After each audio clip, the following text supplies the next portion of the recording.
Alrighty, guys, welcome back to the Identity Project. This time I have a very special guest, a longtime friend from back in the day, Mr. Sam Preston. How are you?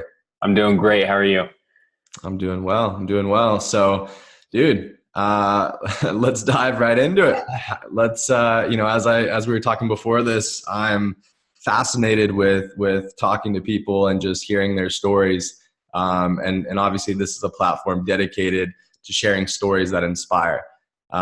So, dude, let's take it all the way back to elementary school days, to a blast from the past, if you will. And yeah, just share with us kind of how you've gotten to where you are today. Yeah, absolutely. And actually, you know what? I want to kind of go further than elementary school. Let's go like 3 years old. My dad and so at this point, it's me, my dad, and my mom. And my dad doesn't have a college degree. He doesn't have anything. And just figured out that he needed to make more money. So we moved up to Arkadelphia, Arkansas, so he could go get a degree. And we were so poor. Actually, back then in that 90s time, they had a black and a white side of town. And we could not afford the white side of town. We lived in the black side of town, which we were okay with. Like that never bothered us. But for the first couple of years of growing up, before even elementary school, that's the environment I grew up with. My mom was working at a restaurant by day. My dad was going to college. He was a janitor by night. I would go over to the neighbor's house. They would take care of me. You can't afford, any of those luxuries. And I really kind of wanted to start there because that is core to who I am now. It's just how hard my parents worked to my belief system now and how I work, and just how I kind of the mindset I come from is, just work hard and keep grinding. I love And so, that, yeah, man. that's kind of the beginning of it. I love that. Yeah, and obviously I know your family, and we actually taking it all the way back to like the baseball days, right? Yeah. Um, but yeah, man. So obviously it sounds like there was quite a bit of struggle there in those early years, and so yeah, I'm excited to kind of dive into it. So what happens? You said, where were you at? And Arkadelphia, Arkansas. got it. Okay, Arkansas. That's all you need to know. Um, Yeah. so what happens from there? Yeah, I mean, at that point, my dad gets a degree in accounting, and then he goes off to work as a computer programmer at some company.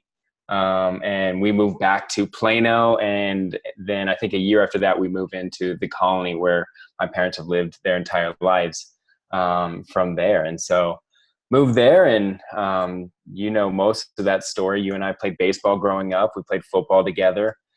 In fact, I have a very interesting memory of you and I. We're walking up from the football field after a practice, and I remember saying something turdy. Like, I was just like, yeah, I mean, I work hard as anyone else here. And you looked at me and said, shut up, Sam. Like, what are you talking about? You challenged me in that moment. And I was like, yeah, you're right. Like, I definitely don't run as hard as Justin Murphy, because I know Justin Murphy runs really hard when he runs. And I was like, it was just like a challenging moment and something that's always stuck in my head as something. Yeah, that's fun. That's Um, cool. I yeah. know I'm like trying to think back to that actually. And I so was this in high school or middle school? High school. High High school. school. Yeah. It's so funny that you say that. Like I'm really thinking hard. And was it the moment when there was like the tennis courts and we were like, it was after practice and you're walking like literally into that little gap in between the tennis Yep. courts? Yep. All Right right. there. Yeah, yeah, I remember that. That's funny. Yeah, and it's funny that that stuck with me. Like when I was thinking back around like Justin, you and I are experience. I remember playing baseball together. I remember, playing football. I don't think we actually ever played on. Did we ever play on the same team? I don't think so. I think, or well, technically, your senior year, I sat the bench that entire year. So Got it. technically, we did, but it wasn't until my senior year that I actually started. You were gone by then. But I also remember we had some kind of English class together for some reason. It wasn't English. What was that class? I don't know. Maybe it was just a random class. Yeah, I don't really remember much of my high school education, if you will. I spent most of my days uh, with my head on my desk, sleeping. I got up early at 6 a.m. to go get my morning workouts in, but then Oh I'd come yeah. to my first class and my head would literally go straight to the desk and I would sleep. It was, Yep. yeah, I didn't get much out of high school education, if you will. No, no. Yeah. And I think high school is very, very different. So I went from, I guess in my childhood, I went from being homeschooled all the way up until about fifth grade. And then sixth grade, I went into private school, because parents want to give me the best education possible. After that first year, they couldn't afford it. I mean, I literally had hand-me-downs. Clothes were too tight because that's the only thing they could afford was buying it from somebody else, and it was just too tight and it was awkward. But I was a kid, so I didn't know any better. And now I look back, I'm like, man, that was funny. And then went to public school, which was an interesting time because I remember people would come up to my mom and just that community and just say, I can't believe you're sending your kid to public school. Like, that's the worst. Like, it's the devil's playground. And just very like, hey, the right way is to homeschool or private school, no public school. In which case I went to public school and I feel like I turned out fine. And really interesting.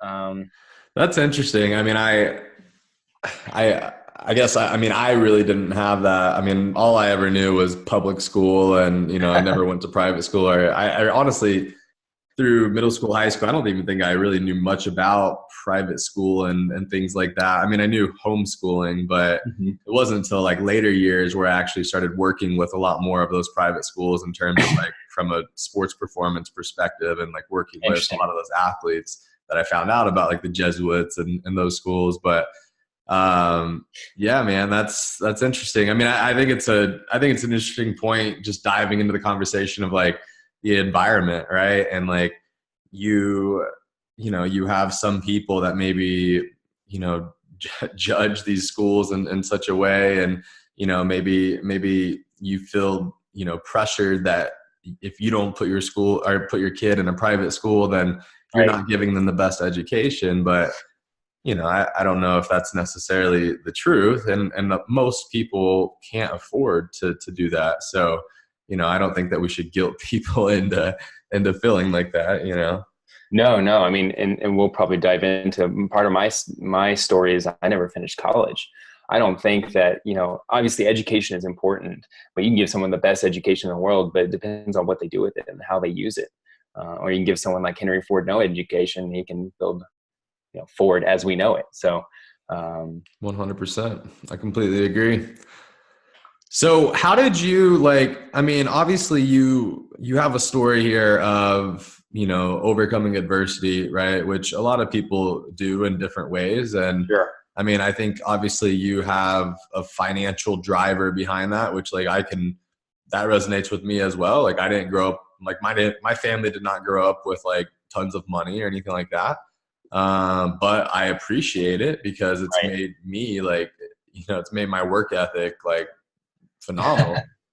Right. Um, but let's talk about I mean, obviously I know who you are now, and everybody listening maybe doesn't. So how have those things early in your childhood kind of how did that start to shape you?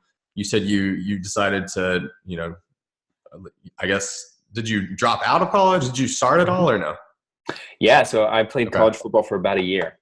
Got it. Okay. And did that, dropped out for personal reasons, and then ended up meeting my wife, fell in love. The goal was to send her to college and finish, and which she did. She got her business degree, and then I was going to go back. But at that point, I was making too much money, and so it didn't make sense for me to go back, and I figured that I didn't need it. And so far, it's worked out pretty well for me. That's awesome. So how many, I'm curious, how far into school did you get? Was it like just a semester or one or what? I got like 1.5. 1.5. Okay. Yeah. Yeah. Because I mean, so when I was about a year into school, I got offered, I was doing personal training at the time, and I got offered to not own, but basically open up a gym. Somebody was going to Yeah. fund everything. Right. And I was about to stop going to school at that point, but After 3 months of trying to make it happen, it ended up falling through, and I ended up, finishing school. But yeah, I mean, it's Nice. just crazy thinking back to it, because I definitely could have, done that move. Just as easy. Yeah. Okay. So you decided to say, you kicked college. You're like, I'm not doing that. Personal reasons, like, respect that. Yeah. I definitely don't think that you have to go to school to be successful. I think a lot of people out there are proving that, Right. yourself. So what was the first job, right? Like what happened from there? What you're like, all right, I'm not going to school. Cool. So you're going to work. So job number one. Job number one, I'm married to my wife at this point, and I'm working in a warehouse making $10 an hour, and doing the night shift. So I get the bonus dollar every hour, and working 50-hour weeks at this point. So what's your mindset right now, right? Are you thinking to yourself the slight bit like, what am I doing? Like, was this the right decision? Maybe I should go back to school. Like, did that happen? Yeah, no, at this point, she's still in college. So the goal is to get her through. And so it was really just like, I just need to hustle and pay my dues. So eventually I can get bigger. And at that point, I wasn't even applying. I think someone at my parents' church said, hey, we have a position open for an underwriter at a merchant services company. And it pays $30,000 a year. And I was like, whoa, all right. Like, this is big time. That's like making $15 an hour. And so that was the next step in my journey. And so although I enjoyed the company, hated the work. So what exactly were you doing then? Like, I mean, just to give people maybe some context. I have no idea what that is. So, yeah, good question. So merchant services, think of like Stripe or Okay. PayPal or any kind of like card processing service, right? So anytime you go to Chick-fil-A and you swipe your card, that runs through merchant services. And then it runs through the Visa card, and then it runs through your bank to make sure all the money, and then it comes all the way back. So that's just kind of that process. What I would do is Chick-fil-A, for example, would come to me and say, hey, we have a business. We'd like to process cards. I would then have to qualify them whether we wanted to take on that risk of that aspect. So I just look at a business and I go, hey, Justin Murphy, he's pretty successful. He's making good money. Let's go ahead and approve him. And that's how that process used to work. Now you have things like PayPal and Stripe that everyone just signs up and just does it. Got it. That makes sense. Okay. So obviously you're making way more money at this point. I mean, it's still 30,000, but way more money than, and you're how old at this point? I am 22. 22. Okay. So 22 making 30,000. I mean, let's be honest. Most people come out of school and all the debt and they're making 30, 40,000. So, right. But you hate what you're doing. So like, talk to me around like the mindset shift now, because it's like, all right, like I have the money, like I have to provide for my family, but like I absolutely hate this. It's not bringing fulfillment to me in my life. Yeah. So at this point, this is life. The mindset is like, this is all I have. Like, I mean, this is what you do. I need to go figure out how to get back to college. I need to figure out how to make more money. That's the process. That's the path I need to go to. And then one day I'm driving in the car to the airport. I'm driving my wife's cousin. His name's Ryan, and I'm driving through and I'm telling him all this, and he goes, so let me ask you a quick question, Sam. Why do you have to go back to college? Why did you do that path? And I didn't know I have an answer. It was like, that's what you do, right? Like he goes, I mean, not really. Like, you don't have to do that. You can do other things. And it was just like a light bulb, like, oh, okay. Like, you don't have to do that. Like it was like freedom just happened. And at that point, I just like suddenly an entrepreneurial spirit came on. I started listening to all the different things on entrepreneurism and getting into books and stuff like that. And that's really kind of that light bulb moment, is just on the airport drive with a cousin of mine. Wow. Okay. So, I mean, this is like pivotal, right? I mean, this is like literally the life-changing moment right here. So I mean, it's so crazy to me, because I mean, I think about so many times in my life a similar situation, but you basically got handed a permission slip. Yes, exactly. Was your cousin an entrepreneur, or what did he do? Yeah, very much an entrepreneur. He created things that go on the back of cell phones so that you could play games, like an actual board game that just sit on the back of the cell phone. He's a real estate agent, made some good money through that. Just always had kind of like that entrepreneurial mindset, and still does actually. He's out in California doing really well for himself. That's awesome. So what did you like? So I had a moment like this. I had a mentor in my life, Logan Stout. He, same thing. Like I did personal training at the time. I trained his wife. They took us out to dinner one night. Logan's a super successful guy. He asked me, he said, where do you see yourself in 5, 10, that question, right? Yeah. And to be honest, nobody had ever asked me that question before. Yeah. And so I kind of talked to him, through that. And I asked him, as we were finishing up dinner, I was just like, hey, like if you could give me like one piece of advice, like what would that be? And he started kind of talking about personal development and reading books and all of that. And I said, well, can you like email me like a list of like books that you recommend? And he was like, yeah, sure. And so I got an email from him. It was like 50 books. That night I took the list and I bought all 50 books. No way. Yeah. And the next morning I saw him at the gym and I was like, hey, Logan, I bought all those books. And he was like, you bought all of them? And I was like, yeah. And he was like, Jesus. And I was like, yeah, I mean, you told me that like, if I read all these books, then like, I'll be able to do exactly what I said that I want to do. I'll start to kind of, manifest that life for myself, and I'll start to kind of develop that mindset that's needed to become who I want to become. Right. And I mean, obviously he was like surprised and that was my point. Right. Right. But I, over the course of that year, I dove into those and I read all those books, and it taught me the importance of like how much value is in those resources, podcasts, audiobooks, like however you want to consume it. And I just became like addicted to it as you have. So man, that's just such a powerful moment though, because somebody gave you the permission slip. Mm-hmm. and it was another entrepreneur, which I'm assuming you never came across an entrepreneur before that point. Not in that way, for sure. And this was just before entrepreneurism became popular. Like it wasn't like this at this point. I don't feel like I'd even heard of like the actual, like the Gary V's of the world hadn't become massive. The people going and doing eBay and stuff like that. Like that wasn't popular yet. That was just something that, I mean, it was just getting started at that point. Right.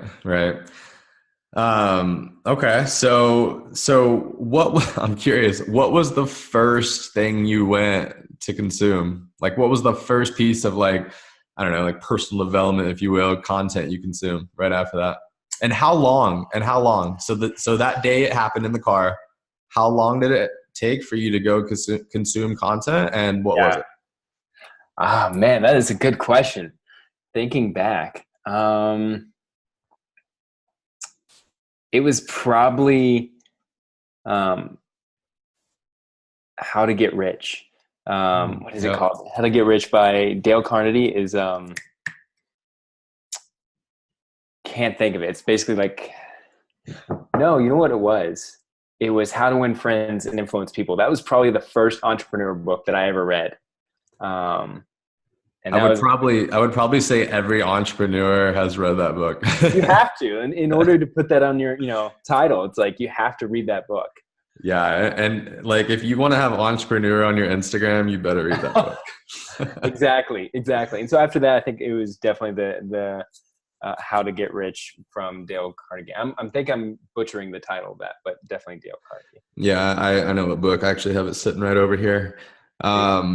So I'm curious to ask, once you read that book, I mean, obviously like your eyes were open, I mean, just from that permission slip, but like, right. Was any piece of you like, this is kind of like fluff? Like, I mean, a lot of this motivational stuff, like, I mean, it sounds all well and good, but like, is it for real? Like, did you get any of that, or you were just all in? Exact opposite. I bought into the fluff.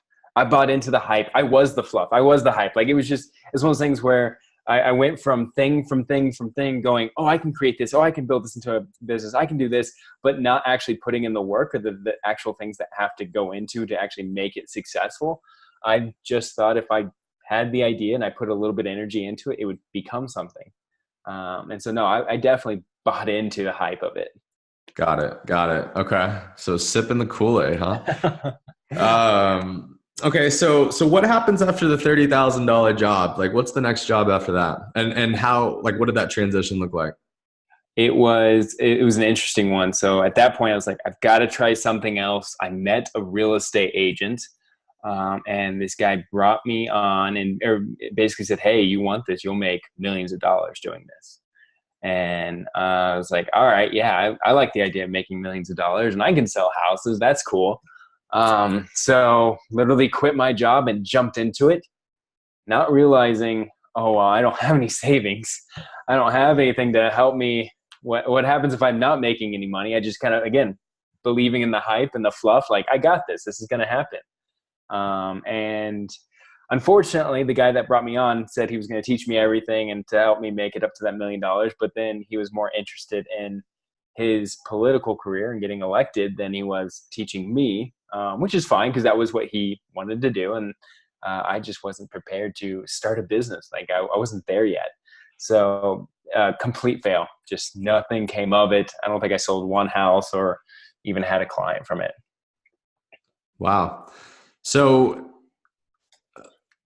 talk, and you don't have to go like super in depth, but I'm interested because you're married at this point, right? Yeah. And you walked away from $30,000, like just up and quit, jumped into like a completely new market. I know me as an entrepreneur and my lovely wife, she's amazing, but talk to me a little bit about what that conversation looked like. I mean, my wife is amazing. She's also very entrepreneurial, very much supportive, always just like, yeah, Sam, I've got your back, whatever it takes. On the flip side, like with that being said, actually, she is definitely the one that's more detail oriented, more like she handles all our finances. I don't do any of our finances. She does all our taxes. She does all our, like, I don't pay any bills because she has it very organized. She knows exactly when things are going to happen. And that's great because that's not who I am. I'm more broad strokes. I'm going to fix this. I'm going to make this happen. Insanely positive. I got, I think I would, insanely optimistic. I would score really high on the too optimistic score if there was one, where she's more realistic. So there's definitely conversations around it. And now that we're older, the conversations look significantly different. We're a lot more conservative. We don't just jump on.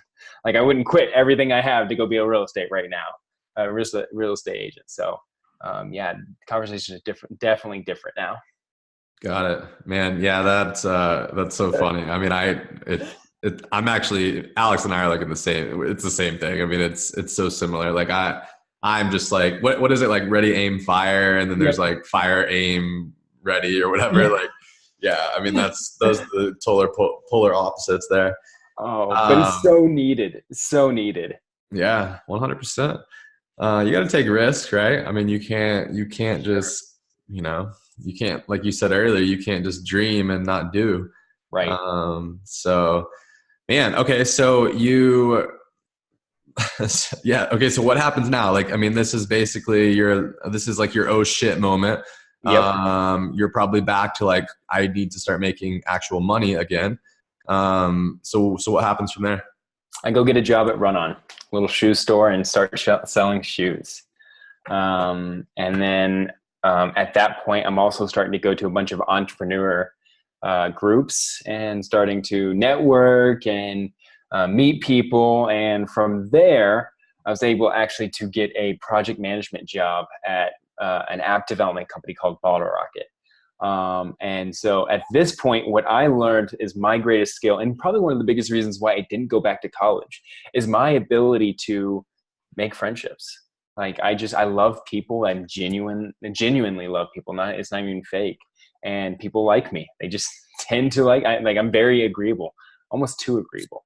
And so I was able to land a job that I had no business being. I had no, prior experience.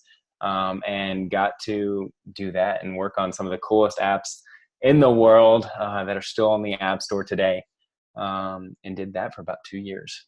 Wow. That's crazy. I mean, that just goes to show the power of like, well, one, most people won't go out and network because they're too scared. And I mean, I get it. Like I'm naturally like introverted. I mean, it takes Are like you? I really have to try to get out and be social. And I mean, but obviously like it's really evolved over the last 10 years being Sure. filled. But man, so I mean, these are like these kind of like morning meetings, these like coffee type, Mhm. networking meetings. So how long, or let's just say like about how many meetings did you have to go to before that happened, before So we had that conversation? that's a really good question. So really quickly, you figured out what meetings you wanted to be at and what meetings you didn't want. So some of them are sharks. Everyone's a shark. They don't even care about your business card. They want to know what you can do for them. And then I started going to one specific group called Big DOCC. It's still available there in Dallas. In fact, I'm moving to Charleston. I'm going to be starting up one there in Charleston. I'm really excited about that. But this group was not about that. It took a brief second at the very beginning of the group to talk about what everyone did. Just, hey, my name's this is what I do. And then after that, you just talked about news and current events and things that was happening. And at that point, I started building relationships. In fact, one of my mentors, best friends and fiduciary, is actually from that group, Stephen Ullman. And so, but there I actually met a guy, and I'm totally blanking on his name right now, but he had been higher up at the Bottle Rocket company. He wasn't there anymore, but he still had big time relationships there. I had mentioned a couple times at that group that I was trying to find a job, and that's how it happened. It wasn't, it's probably about being there. I think I was probably there for about 6 months before it actually turned into that conversation. But it was only a couple conversations with that specific guy. Wow.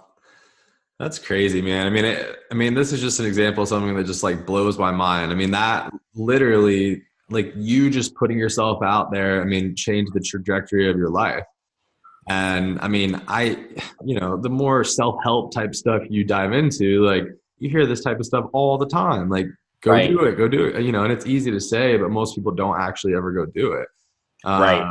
And I mean, so dude, that's amazing. So you get this project management, man, that's crazy to me. So what's your job at this point? I mean, obviously like, and I know you, I mean, you're great with people. I'm sure you're great with managing people, like building a team, that type of thing. Like what is that a lot of like what that was or? Yeah, good question. So as my job as the project manager is I'm handed a project, right? Sam, go build this app. These are the criterias that we need to hit. These are the things that we need to see. These are the features and functionality that we want to be a part of this app.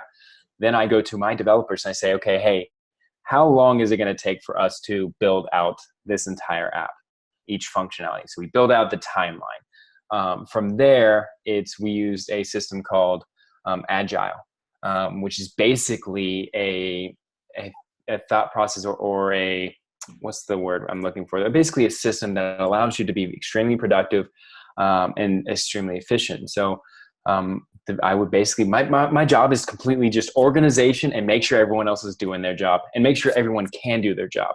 So if I have a developer who's blocked and can't get something done, I've got to figure out how to get them unblocked so that they can finish their task. It could be a piece of information they need from the client. It could be, a plethora of different things. But it was, You're basically like the problem solver. yeah, exactly. I put out fires. Put out fires. Got it. Got it. Dude, that's just, I mean, I'm sure people listening right now, like they're just like, I mean, this is a mind-blowing thing. If you don't mind me asking, as a project manager there, like about how much were you making? I was making 40,000 my first year, and then I think I got a raise the second year for 45. Okay. So I mean, again, you're making more or at least matching what other college graduates are probably making for the most Right. part.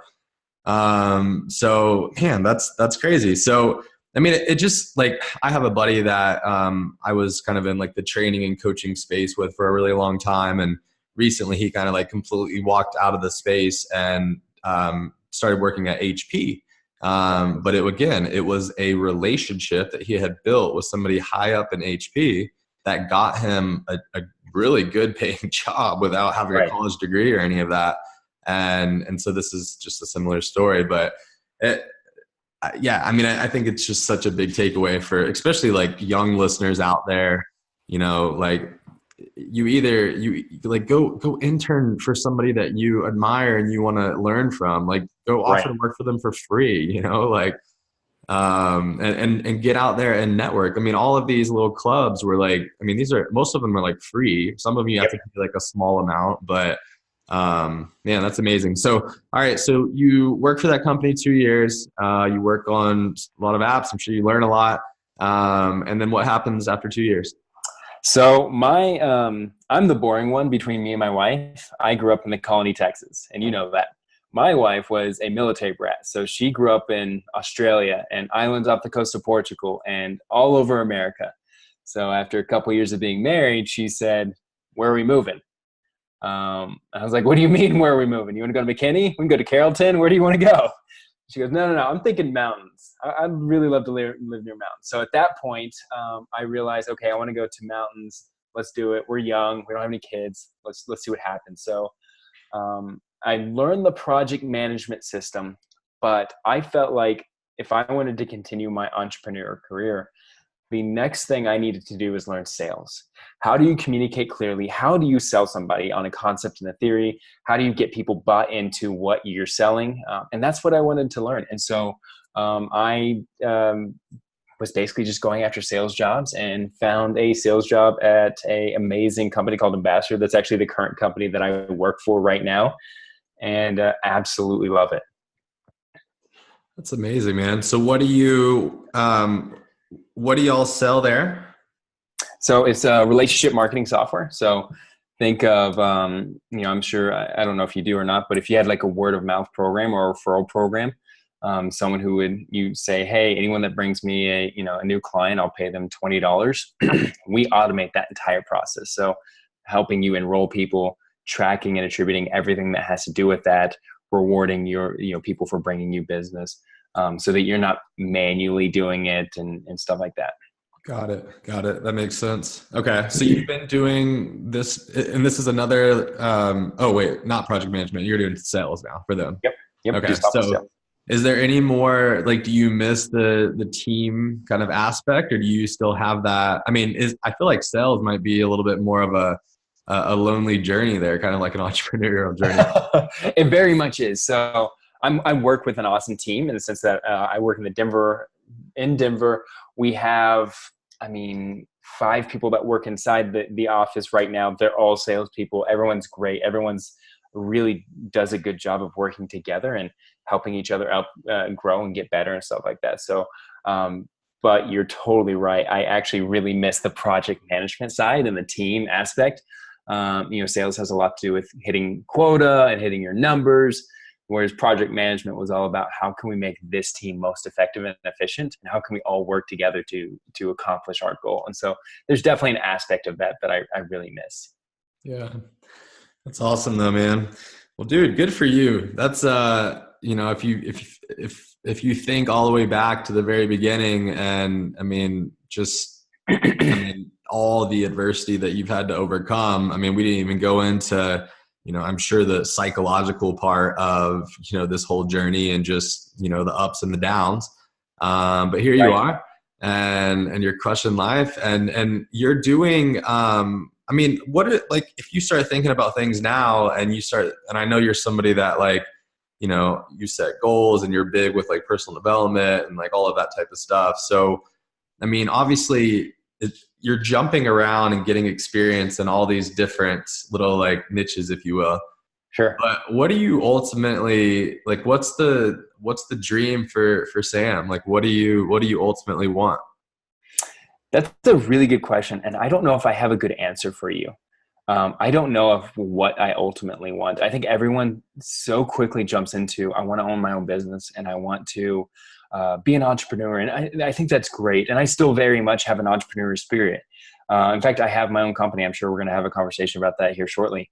But it's not like to me, that's not the win. Like if Justin, if you came to me the other day and said, "Hey Sam, I've got a position. It works great for you. I want you to join my team. Let's grow big." I mean, that to me would be just as exciting to me as starting my own company. So I don't know if being the number one guy is that important to me. What is most important to me, and what I find I hold utmost importance, is providing for my family and doing everything I can to be a leader in my family, protecting them from financially, physically, and every aspect of that. And it's interesting because you've caught me in an interesting place. I'm really changing this year. I've changed a lot. I've grown a lot in a lot of different areas. But that's one of those things that I really feel like I've grown in. When I was younger, everyone always said, "Hey, family first," and it was kind of like it was a fun concept. It was kind of um, a thing that you said, a buzzword that you're like, "Hey, family, God, family, and football."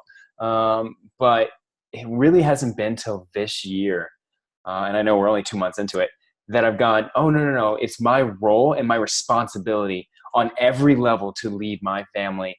And take that seriously. And so that's a really interesting change for me. And so right now, I think that is probably the dream, is just to do that. And it's interesting because I feel like it's almost tapping into something bigger than myself. I think that's one of the first times that I've ever done that, is that aspect. So yeah, I don't know if I have a good answer for you as far as like, Sam, what do you look like in 5 years? Well, I mean, I don't know if I have that, like, hey, I'm going to be CEO of this company or do this. I just know that I'm building skills and growing. I love that, man. That's powerful. I think that, I mean, obviously the family part of it definitely resonates with me. And, I don't know yet, but ask me in a few days when the little one arrives, and I'll probably be changed even more. Yeah. But no, dude, that's amazing. And I think that, yeah, I mean, when you have a family, it's definitely a driver. I mean, I remember when I decided to make the jump and become an entrepreneur, 2 months later, I found out that my wife was pregnant. So talk about a I motivator. remember that. Yeah. Yeah. But that's awesome, man. And it's okay. I mean, you don't have to have, like, a lot of the times we don't know. I mean, all I know is that what brings me fulfillment in life is helping other people. Right. And no matter, like, as long as I'm helping other people, like whether it's with nutrition or life coaching or like whatever it may be, like that's what brings me fulfillment. So I know that, maybe that's not super specific, but like in general, that's what drives me. So that's powerful, man. So you mentioned because you're well, I guess I'll call you this with no disrespect, a entrepreneur right now. You have a little side hustle. Yeah, No, I'm buddy. just kidding. That's fair. Whatever. No, that was me, right? That was me for 8 years. Yeah. But so what's that all about? What do you do? What do you kind of do with the side hustle? Yeah. So it's funny because you asked me at the very beginning of this before we started recording, Sam, what do you do? I don't even know. And it's been vague on purpose, and it's not going to continue to be that way. But about a year ago, I realized I wasn't making enough money. We were paying the bills, everything was fine, but I needed to make more. And so I started networking again and started meeting people. And I met a guy who was like, "Yeah, I need to get this website up." And I was like, "Oh, I can do that for you. And we're going to build it on Wix, and it's going to cost you $500." And so he paid me $500, and I took that $500 and I paid a business coach to come in and teach me how to build a website, and a marketing coach. And so I'm still paying that guy. And so from there, I basically, that's how this started. That's how my side hustle started. It wasn't a concept. It wasn't a sexy, like, oh, I'm going to build an app. It's going to change the world, the next Facebook, or anything like that. It was just simply a need to make more money. And so I did that. And so from there, I've landed other clients, and I do marketing, kind of a full scale agency. The main things that I focus on, or I find that I'm really good at, is website design, landing pages designing, ads, and content and SEO. That's kind of where I've really kind of found what I'm really good at. So my wife and I partner, and we do that and absolutely love it, and now make more money from our side business than we do on our full-time business. Nice, man. That's awesome. I love that you took the first $500 that you ever made and hired a coach to teach you how to do the service that somebody just paid you for. Like, Absolutely. I love that. I mean, that's maybe some people are like, huh? And like, that's backwards, but no, like that's just a true entrepreneur right there. Like Right.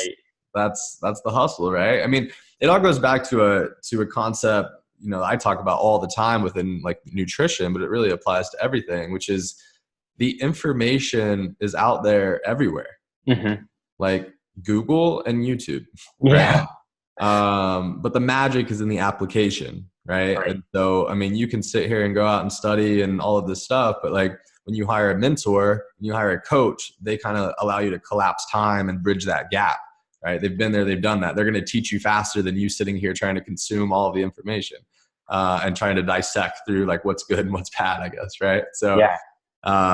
dude, that's an amazing story, man. I think that there's so many good takeaways, you know, that people can kind of just hopefully kind of apply into their own life, you know, depending upon where they're at in their own journey. Yeah. But dude, thank you so much for taking the time, my man. I could probably sit here and ask you, you know, a million questions, but I want to respect your time. I know you're busy. But dude, Yeah. well, first, where can everybody find you at? And then also number two, what do you have in the works? Like, give us one little secret for 2019 that you have in store. Yeah, no, absolutely. So you can find me at sampreston01 on Instagram, or you can email me at sam@getquickerleads.com. That's my email. I'm happy to help anybody. If anybody needs questions, or if they want me to just look at your ads or your website and just give you some feedback, I'd love to do that. What's in store for 2019? Really just kind of refining and my process. One of the things that we're working really hard on is automating a lot of things that we're doing. So we've hired some VAs and working really hard to continue to push stuff to them and have them help us grow the business bigger and bigger. Nice, man. I love that. I have to ask the question, will Sam Preston become an entrepreneur in 2019 That's or a is that later? That's a great question. It's going to be later, probably a good ways later. I've learned so much personally and professionally from the sales job, and I've got so much more to grow on that. And so I'm actually going to ride that out a little bit longer. All the while, I've learned a lot from entrepreneurism, so I'm going to keep riding that too. So I kind of like where I'm at the moment, and maybe in the future I make the jump. But right now, I really really like where I'm at. I love that, man. That's amazing. Well, dude, thank you so much for taking the time and yeah, we'll chat soon. All right, have a good one.